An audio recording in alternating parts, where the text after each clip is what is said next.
காரைக்குடி மாநகராட்சியில பாதாள சாக்கடை திட்டம் 2 ஆண்டுகளுக்கு முன்பே செயல்பட துவங்கிடுச்சு. 36 வார்டுகளிலிருந்து வெளியேறும் கழிவுநீர் தேவக்கோட்டை ரஸ்தா சுத்திகரிப்பு நிலையத்திற்கு கொண்டு போய் சுத்திகரிக்கப்படுகிறது. சுத்திகரிப்பு நிலையம் அருகே பாதாள சாக்கடை குழி மூடப்படாமல் கிடந்தது அதிகாரிகள் கண்டுகொள்ளல. இந்நிலையில் ரோட்டின் நடுவே திடீர் பள்ளம் ஏற்பட்டது. வாகனங்கள் அவ்வழியாக செல்ல முடியாமல் வெகு தூரம் சுற்றி செல்லும் நிலை ஏற்பட்டுள்ளது. டிராபிக் போலீசார் தடுப்புகளை வச்சு சமாளிச்சுட்டு இருக்காங்க. வாகனங்களையும் திருப்பி விட்டனர். காரைக்குடியும் தேவோட்டை இணைக்கக்கூடிய ஒரு சாலை. இதுல என்னன்னா இந்த பாதாள சாக்கடை திட்டத்துக்காக போடப்பட்ட இந்த இணைப்புகள் ஏற்கனவே இது ஏற்கனவே உடைஞ்சு வச்சு ஏற்கனவே உடைஞ்சு இதுல லீக் ஏற்பட்டு ஏற்கனவே உடைஞ்சு பெரிய அளவுல நிரம்பி அது பெரிய பள்ளம் ஏற்பட்டுருந்துச்சு.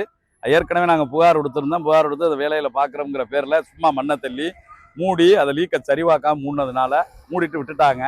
இப்ப திரும்பி அதே இடத்துல உடைஞ்சிருக்கு. இது பெரிய பள்ளமா இருக்கு. இதுல பெரிய விபத்து நடக்க வேண்டியது இப்ப உடனே பார்த்ததுனால தவிர்க்கப்பட்டிருக்கு. இந்த மாதிரி தொடர்ந்து நகராட்சி அதாவது இது மாதிரி தொடர்ந்து இந்த பாதாள சாக்கடை திட்டம் அங்கங்க நிறைவடையாம இந்த மாதிரி உடையிற சூழ்நிலை இருக்கு. உடையும் இந்த மாதிரி இது சம்பந்தப்பட்டதுல நகராட்சி சரியா இதுல கவனம் செலுத்தல. இதை இது சம்பந்தப்பட்ட ஒழுங்கா கவனம் செலுத்தி இதை உடனடியா இதையாவது ஒழுங்கா சரியா மூடி இதற்கு இது மேற்கொண்டு திரும்ப திரும்ப நடக்காத வண்ணம் தடுக்கணும். இது தொடர்ந்து திரும்ப திரும்ப இதே பிரச்சனை ஏற்பட்டுச்சுன்னா இது சம்பந்தமா நகராட்சியை முற்றுகையிட்டு இந்த பிரச்சனைக்கு தீர்வு காண்போம்னு சொல்லிக்கிறேன்.